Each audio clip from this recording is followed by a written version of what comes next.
ఎన్నికల్లో ఓటమి తర్వాత హుందాతనాన్ని ప్రదర్శించాలి. అలా కాకుండా పిచ్చెక్కినట్టు ప్రవర్తించకూడదు. అహంకారానికే చాచి చెంపదెబ్బ కొట్టారు బెంగాల్లో ఉన్నటువంటి ఓటర్లు, ఏకంగా 206 సీట్లలో ఓడించి. ఇప్పుడు మమతా బెనర్జీ చెప్పేది ఏంటి, ప్రజల్ని నమ్మమనేది ఏంటి, 100 సీట్లలో గోల్మాల్ జరిగింది అన్నటువంటి కాన్సెప్ట్ని చెప్పుకురావడం.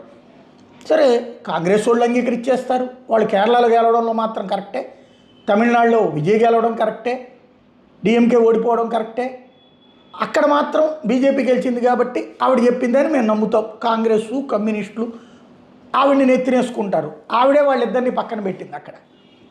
అది జరుగుతోంది. ఇప్పుడు మమత గారి కొత్త కాన్సెప్ట్ ఏంటంటే, తను రాజీనామా చేయదట ముఖ్యమంత్రి పదవి, సహజసిద్ధంగా ఉండే ఫార్ములాని అమలు చేయదట.